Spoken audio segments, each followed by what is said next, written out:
This is a Q&A I have for followers and subscribers. How do you mentally prepare yourself for an adult child?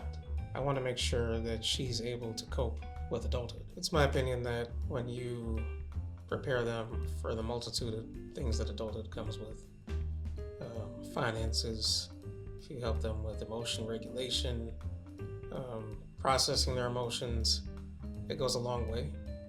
In addition to that, if you can help them think critically and have the best decision-making skills they can have, I think the other part of that is acceptance. Taking what comes and being okay with it. Or if there are genuine things that you need to be worried about, plan accordingly. How does separation from your child affect your overall well-being? That depends on the person. In one of the talks I addressed differentiation, like your ability to be separate but stable.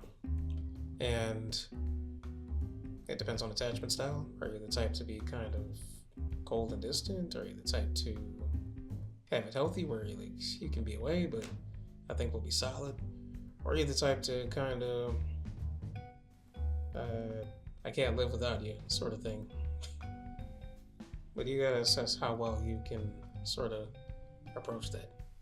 When we talk about making sure our adult child is able to cope, are we putting them in a position to test their resilience?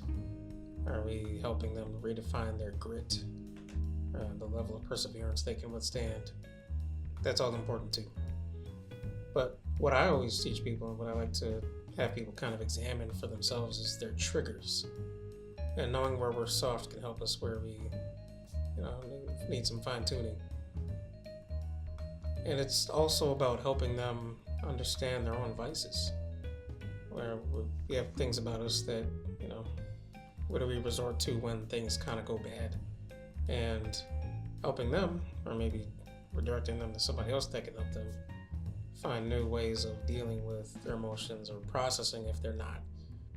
How does separation from your child affect their overall well-being? Well, growing up, I think that, teens need a level of independence. And now whether they receive that or not is not necessarily going to dictate whether they're going to be able to handle adversity well alone. Although it is a strong indicator. What's a secured attachment is something that's to say, I can be separate from you, but I'm okay with that. I know you're there for me if I need you, but I can do it on my own first. I can try, I can find whatever that means for me. But when we get to the point where the teens growing up don't have so much independence and there's a lot more reliance on authority figures, adults, guardians, whatever that may be, it can lead to some, insecure attachment where adversity is a little harder than it's supposed to be. And there's not such a strong capacity to do it alone. Perception towards adventure is a little different. And then we have another type of attachment which touches on avoidance. Avoidance is to say, it's like, I don't need you, never wanted you to need you. And then it can be some questions for you to answer too. Why exactly are you worried about them being able to cope during adulthood? Could they be just fine, or maybe you're just a little worked up about it? And it's also coming to terms with acceptance. Acceptance is to say, they are who they are, and they're going to develop, they're going to grow. I'm going to be here for them, but they can do it on their own too. Next, what is the mental capacity of a woman that wants to find life after divorce? It goes beyond love or companionship of another person. Stability, trust, emotional connection without the sexual inference or confusion. This is an interesting question. I find that there are so many layers to this. For one, I go back to differentiation.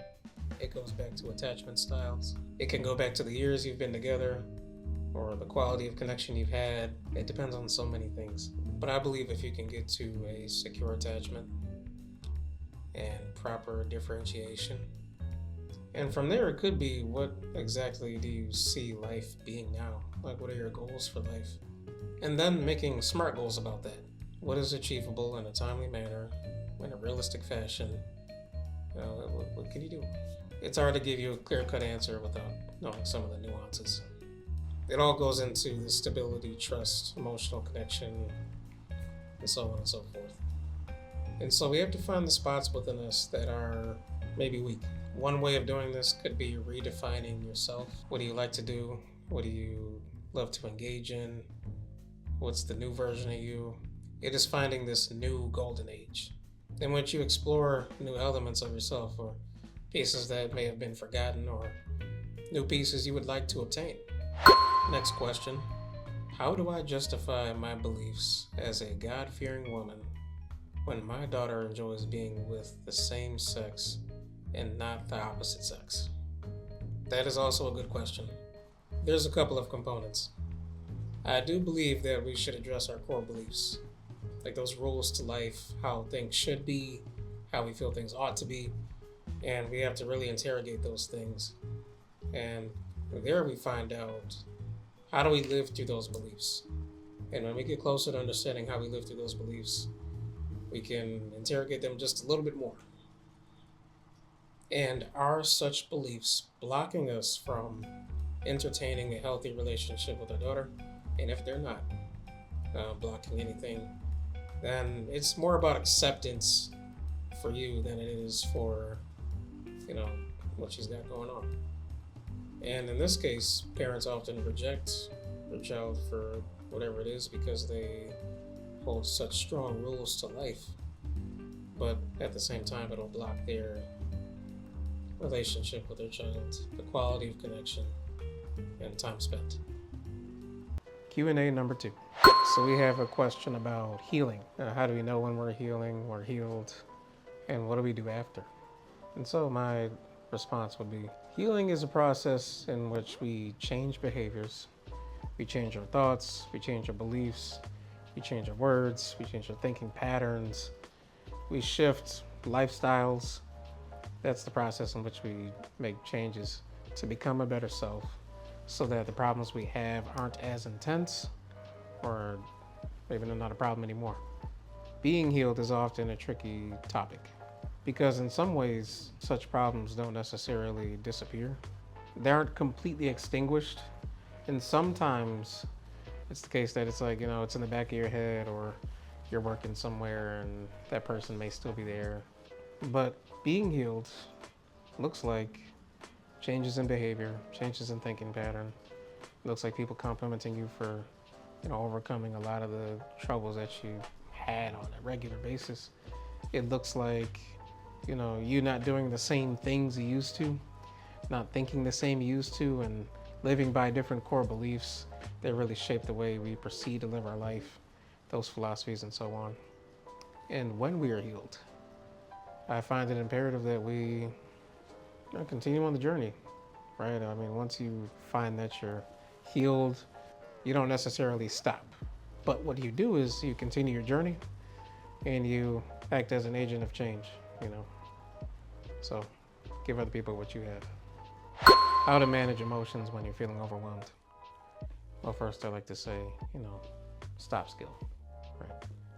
Whatever your crisis is, whatever that concern is, stop in the moment, take a step back, observe what's going on inside of you, observe what's going on outside of us, and look at the situation for what it is. And then we want to proceed with a much more in-depth observation. In addition to that, what's the goal? What's the end goal for you? And the end goal could be a couple of things. It could be a better emotional state. It could be a peaceful day. But align yourself with, peace, with happiness, and whatever that is, regardless of the situation. And some are harder to deal with than others. But when we align ourselves with, we want a peaceful day, what does it take to get there? What attitude does it take to obtain that? And we get a little closer to managing our emotions a little better. But it's imperative that we slow down. It's imperative that we stop. When we stay still and we can kind of just process, it's very important. And there are a number of emotion regulation techniques I have other videos for. Check those out.